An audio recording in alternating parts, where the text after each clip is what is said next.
네, 박근혜 대통령이 재판 거부를 선언한 가운데요. CNN이 박 전 대통령이 재판을 받는 동안 인권 침해를 당하고 있다. 이런 의혹을 보도했습니다. 또 여기에 대해서 서울구치소까지 적극 해명에 나섰는데요. 어떤 일이 벌어졌는지 두 분과 함께 얘기를 나눠보겠습니다. 승재현 한국형사정책연구원 연구위원 손정혜 변호사 모셨습니다. 네, 안녕하세요. 안녕하세요. 네, CNN이 지금 박 전 대통령이 인권 침해를 당하고 있다 이런 보도를 했는데 이게 어떻게 된 일인가요? 사실 이제 그 외국에서 바라보는 기본적인 네. 인권 침해와 그다음 국내에서 바라보고 있는 구치소의 사정은 분명히 다를 수가 있습니다. 예. 그래서 외국에서 바라봤을 때는 지금 박근혜 전 대통령이 인권 침해를 심각하게 당하고 있다. 65세의 노령임에도 불구하고 치료도 제대로 되지 않고 차가운 방에서 계속 그 건강이 악화되고 있다. 그런 사실을 가지고 이제 국가인권위원회, 세계인권위원회에 이제 제소를 하게 되었는 거죠. 예. 그러니까 유엔 인권위원회 네. 이런 문건을 제출할 예정이라고 지금 한 법률 대리인이 주장을 하고 있는 것이고 그 예. 주장 내용을 담아서 네. CNN에서 보도를 하고 있는데 주된 요지는 독방에서 차갑고 더러운 곳에서 지내고 있다. 그리고 여러 가지 병이 악화되고 있다. 이런 것들은 인권 침해다. 이렇게 주장하고 있는 겁니다. 예. 근데 이게 제보를 한 데가 CNN은 제보를 한 곳이 MH그룹이라는 곳인데 처음 들어보거든요. 이게 어떤 좀 생소하죠. 단체인가요? 사실은 네.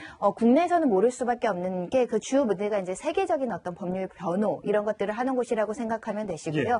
가장 대표적인 사건들은 뭐였냐면은 그 예전에 그 리비아 아들과 관련된 사건이었는데요. 네, 결국은 국내 변호사가 아니라 그 국제 무대에서 활동하는 변호사 그룹을 선택을 해서 이쪽을 통해서 유엔 인권위원회 여러 가지 인권 침해를 주장하고 예. 왜냐하면 유엔 인권회에서 정기적으로 한국 인권 보고서를 작성하고 인권 침해와 관련돼서 어떤 유엔 인권위원회에서 권고하는 그런 시스템들이 있거든요. 예. 그 전에 한국에 이런 인권 침해 문제가 있다 이런 것들을 알려서 조사하고 궁극적으로는 이게 유엔 인권회에서 어떻게 우리나라에서 제재하거나 이럴 수 있는 수단은 없거든요. 권고는 할 수 있지만 예. 뭐냐면 우리가 인권 침해를 당하고 있다는 것이 국내 언론을 통해서 얘기하는 것보다 세계적인 어떤 메시지를 던져서 이 어떤 무죄 추정의 원칙이라든가 나의 지금 공공한 처지에 대해서 알리겠다 이런 포석으로 보입니다. MH그룹 문건을 좀 소개를 해드리겠습니다. 어떤 면에서 인권 침해를 주장하고 있는 건지 박근혜 전 대통령이 일단 아프다는 겁니다. 그 더럽고 차가운 감방에 갇혀 제대로 잠을 이룰 수 없다라고 되어 있고요. 또 이제 여러 가지 그 질병이 있다라고 주장을 하고 있는데 허리 통증과 무릎, 어깨 관절염 같은 만성 질환, 그리고 영양 부족 이런 걸로 이제 고통을 받고 있고 상태가 점점 나빠지고 있지만 제대로 된 치료를 못 받고 있다라고 이제 이렇게 주장하고 있습니다. 여러 가지 질환들이 많이 있습니다. 우리가 아는 허리 통증, 그다음에 발목 이런 것들 질환들이 다 망라되어 있는데 우리가 사실 유엔 인권 이런 거 얘기할 때는 맨날 김정은이 뭔가 그 북한 주민들의 인권을 탄압하고 있다 해서 뭔가 거기 인권재판소에 세운다 만다 이렇게 말했었는데 정작 이 박근혜 전 대통령이 거기에 올라간다고 하니까 우리나라가 인권 후진국인가라는 생각도 좀 들고 어떻게 나라 망신이라는 생각도 좀 들고 그러네요. 사실 이게 관점이 전혀 다르기 때문에 이게 이석기 사건에서도 이런 어떤 그 인권 침해가 있었다고 이제 제소를 했는 부분도 있고, 그러니까 유엔 인권위원회에서 바라보는 인권과 그 다음에 대한민국 현실 사정을 모르는 입장이고 사실 이건 일방적인 주장에 지나지 않습니다. 예. 지금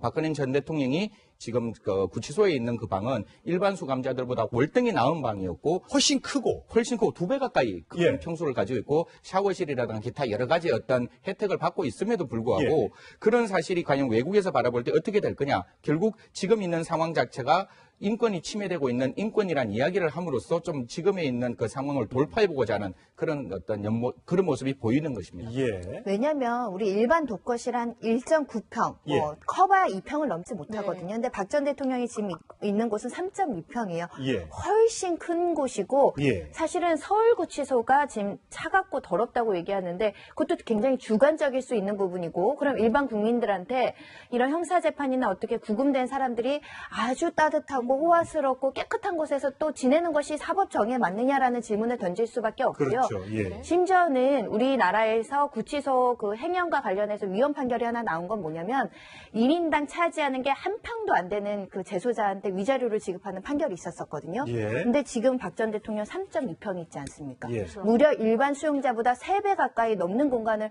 혼자서 사용하고 있는데 이런 것들이 얼마나 국민적인 감성으로 정말 인권 침해를 당하고 있구나. 정말 우리나라 우리나라의 인권 지수가 후진국이어서 이렇게밖에 재소자관리를 못하는구나 그렇게 생각할 것인지 예. 이렇게 지금 처리하는 건 우리나라의 질서 내에서 움직이고 있고 법무부 규정에 따르고 있고 법무부 규정을 상회해서 조금 전직 대통령 예우도 받고 있는 상황이거든요. 예. 심지어는 구치소장과 또 1대1로 면담하는 자리도 있지 않았습니까? 그렇죠. 이런 것들을 고려했을 때 유엔 인권위원회 이런 문건을 접수할 정도로 인권 침해를 당하고 있는지에 대해서는 좀 법률가의 입장에서는 조금 난해한 점들이 많습니다.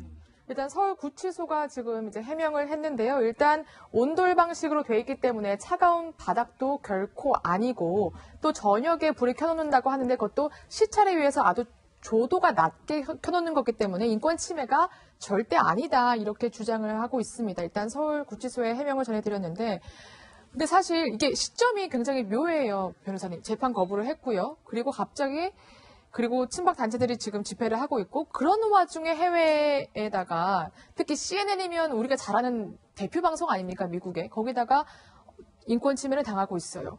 이게 속셈이나 의도가 뭘까요? 전략입니다. 그러니까 네. 사실은 우리 형사 재판정에서 직접 낭독하면서 뭐라고 했냐면 사법부의 치욕적인 역사라고 했거든요. 그렇죠. 구속영장이 재연장되는 부분에 있어서 이것이 무죄 추정의 원칙에 반하고 어떤 피고인의 방어권을 침해한다는 취지로 주장을 했고 그 다음 수수는 세계적인 어떤 이목을 끌만한 메시지를 전달해서 전직 대통령으로서 내가 제대로 된 어떤 인권 절차에 의해서 형사 재판을 받지 못하고 있고 이것은 마치 정치적 희생처럼 다뤄지고 있다라는 걸 국내외적으로 동시에 이것을 퍼뜨리려는 계획이 있었다. 왜냐하면 이 MH그룹도 누군가는 접촉을 했을 겁니다. 그렇겠죠. 사전에. 예. 네. 그리고 이 CNN 보도도 누군가가 사전에 접촉해서 보도의 시점을 정했을 거예요. 그게 맞물려 있다는 것은 지금 외부에 있는 뭐 국내 변호사가 됐든 뭐 다른 정치인이 됐든 이 문제를 같이 핸들링하면서 메시지의 효과를 극대화하기 위한 어떤 전략으로 CNN을 선택하고 이 MH그룹을 선택했다라고 볼 수밖에 없습니다. 물론 변호인이 누구든 전 세계 변호인이면 어떤 사람이든 다 변호를 할 수 있습니다만 이 MH그룹에 있는 변호인들이 맡았던 인물이 이제 사이프 가다피라는 예. 그러니까 리비아 전 국가 원수의 유력한 승계자로 알려졌던 사람이죠. 네. 해외로 도망가기도 했었고요. 사형 선고까지 받았던 사람이죠. 예. 그런 사람을 맡았던 사람이 박근혜 전 대통령을 변호하고 있다고 하니까 조금 이상하다는 느낌이 좀 듭니다. 예, 사실 이게 이제 11월 9일 날 이제 유엔 인권위원회에서 저희들 이제 유엔에 관련된 내용 중에서 우리나라가 얼마만큼 인권을 지키고 있느냐를 보고하는 4년에 한 번씩 열리는 회의가 있어요. 예. 그 회의 때문에 아마 이런 것들을 나타내지 않았을까. 왜냐하면 그 회의에서 이런 것들을 조금 더 주목시킴으로써 지금 있는 어떤 현 정부가 행하고 있는 것이 뭔가 잘못되었다는 오해의 소지를 불러일으키기 위한 국내에서는 뭔가 이게 여론 환선이 잘 안 되니까, 되니까, 예. 해외의 어떤 이런 것들을 좀 빌려서 뭔가 좀 이슈를 만들고 만들고 싶은 싶은, 거죠. 예, 그런 어떤 사고방식이 분명히 깔려 있는 것이고, 사실 지금 저희들이 국내의 입장에서는 지금 박근혜 전 대통령이 지금 수용되어 있는 상황 자체가 일반 상황보다는 월등히 나아 있는 상황이고, 오히려 이런 상황들이 문제가 있다고 지적하는 상황에서 이런 것들이 지금 불거져 나왔다는 점은 다소 이게 의구심이 분명히 드는 관점이 있습니다. 그렇군요. 네, 국내 재판 상황도 좀 알아봐야 될 것 같은데 일단 이제 유영하 변호사가 사임을 했잖아요. 그래서 아마 국선이 선임될 것이다 이렇게 관측이 일단은 그렇게 해야 되니까 나왔는데 박 전 대통령이 그것조차도 싫다 이렇게 했다는데 그건 어떻게 되는 충분히 겁니까? 예상됩니다. 국선 네. 변호사랑 신뢰관계가 전혀 없는데 국선 변호사 접견을 받을 리가 전혀 없고요. 국선 변호사가 지정이 된다고 하더라도 의뢰인 얼굴 한번 안 보고 상의 한번 안 하고 변론하기도 굉장히 어렵지 않습니까? 그렇죠. 그러니까 국선이 지정되는 것은 어떻게 보면 형식적으로 진행될 가능성이 있고 이렇게 형식적으로 진행되더라도 변호를 안 받겠다 거부하고 법정 출석에 나오지 않던가 또는 국선 변호사는 계속 바꿀 수 있죠. 변경 요청을 네. 할 수 있거든요. 네. 그런 과정에서 사실상 국선 변호사가 일을 하지 못하는 그래서 재판 진행이 제대로 이루어지지 않는 그런 여러 가지 어려운 점에 빠질 가능성이 매우 높습니다. 그러면 좀 그래픽에 나오는 것처럼 피고인을 이제 선정을 거부해서 재판부가 국선 변호인을 지정해서 이제 재판이 열리게 되지 않습니까? 근데 만약에 박근혜 전 대통령이 나 저 국선하고 하기 싫다. 이렇게 이제 거부를 하게 되면 다시 재판부가 지정을 해서 다시 재판이 열릴 수도 있고 그것도 조차 안 되면 계속 뺑뺑이만 돌다가 재판이 공전될 수 있는 겁니다. 공전될 수 있죠.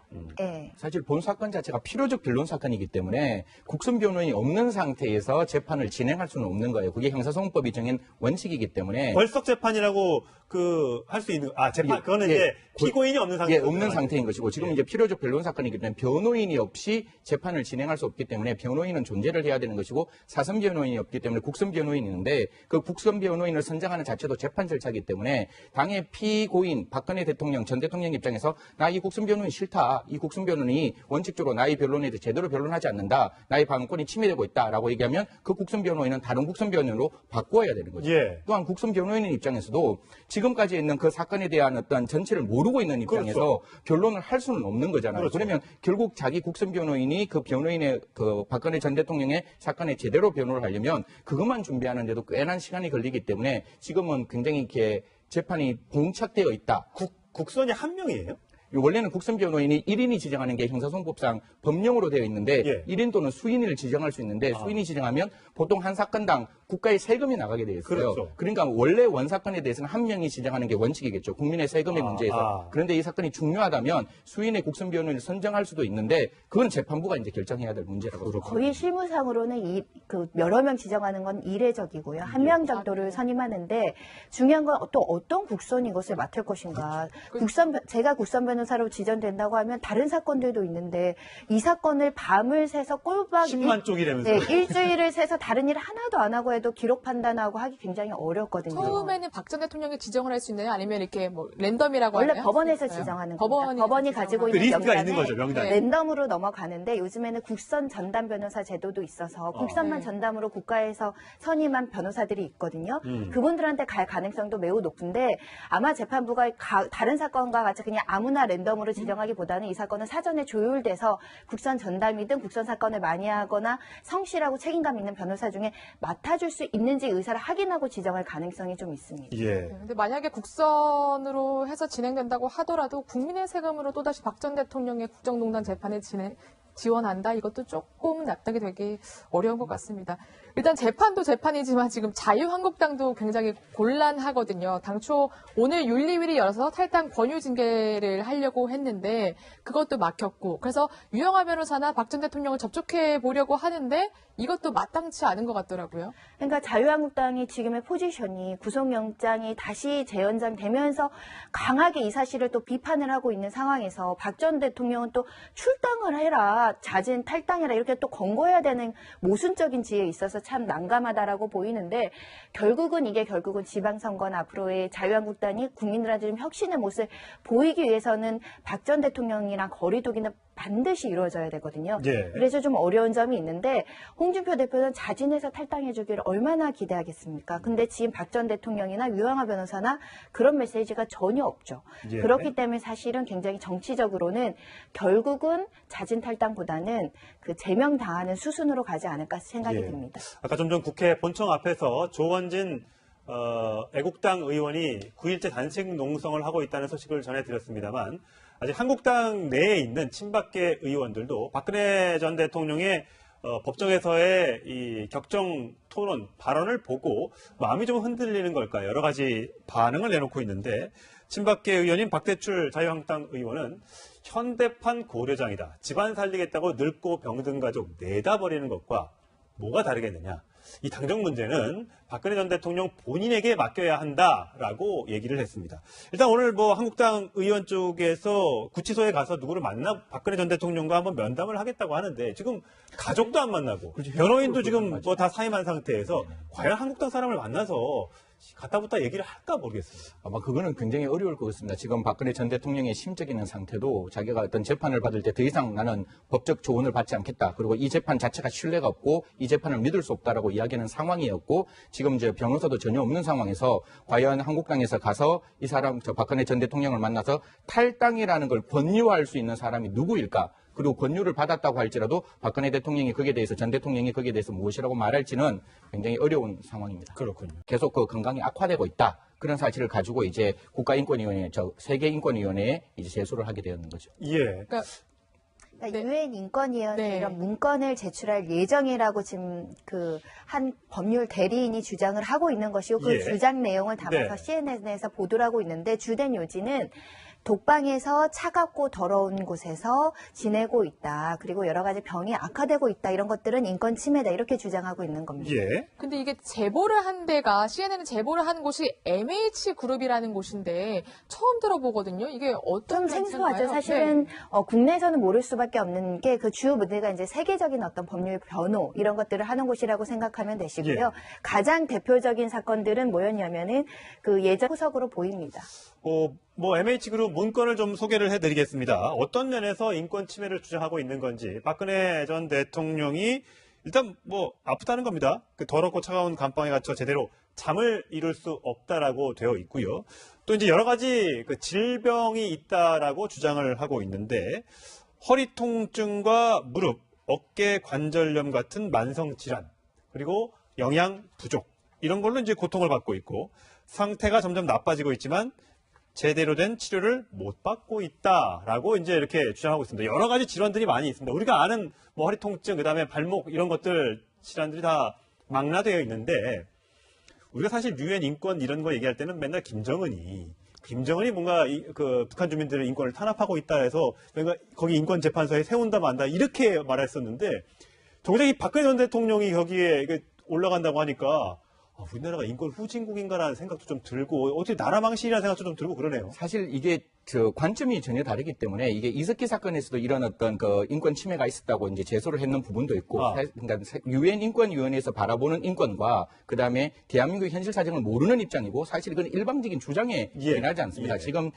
박근혜 전 대통령이 지금 그 구치소에 있는 그 방은 일반 수감자들보다 월등히 나은 방이었고 훨씬 크고 2배 가까이 큰 평수를 가지고 있고 샤워실이라든가 기타 여러 가지 어떤 혜택을 받고 있음에도 불구하고 그런 사실이 과연 외국에서 바라볼 때 어떻게 될 거냐. 결국 지금 이번에 그 리비아 아들과 관련된 사건이었는데요. 네, 결국은 국내 변호사가 아니라 그 국제 무대에서 활동하는 변호사 그룹을 선택을 해서 이쪽을 통해서 유엔 인권위원회 여러 가지 인권 침해를 주장하고 왜냐하면 유엔 인권회에서 정기적으로 한국 인권 보고서를 작성하고 인권 침해와 관련돼서 어떤 유엔 인권위원회에서 권고하는 그런 시스템들이 있거든요. 그 전에 한국에 이런 인권 침해 문제가 있다 이런 것들을 알려서 조사하고 궁극적으로는 이게 유엔 인권회에서 어떻게 우리나라에서 제재하거나 이럴 수 있는 수단은 없거든요. 권고는 할 수 있지만 뭐냐면 우리가 인권 침해를 당하고 있다는 것이 국내 언론을 통해서 얘기하는 것보다 세계적인 어떤 메시지를 던져서 이 어떤 무죄 추정의 원칙이라든가 나의 지금 공공한 처지에 대해서 알리겠다 이런. 네, 박근혜 대통령이 재판 거부를 선언한 가운데요. CNN이 박 전 대통령이 재판에 받는 동안 인권 침해를 당하고 있다 이런 의혹을 보도했습니다. 또 여기에 대해서 서울 구치소까지 적극 해명에 나섰는데요. 어떤 일이 벌어졌는지 두 분과 함께 얘기를 나눠보겠습니다. 승재현 한국형사정책연구원 연구위원 손정혜 변호사 모셨습니다. 네, 안녕하세요. 안녕하세요. 네, CNN이 지금 박 전 대통령이 인권 침해를 당하고 있다 이런 보도를 했는데 이게 어떻게 된 일인가요? 사실 이제 그 외국에서 바라보는 기본적인 인권 침해와 그냥 국내에서 바라보고 있는 구치소의 사정은 분명히 다를 수가 있습니다. 그래서 외국에서 바라봤을 때는 지금 박근혜 전 대통령이 인권 침해를 심각하게 당하고 있다. 65세의 노령임에도 불구하고 치료도 제대로 되지 않고 차가운 방에서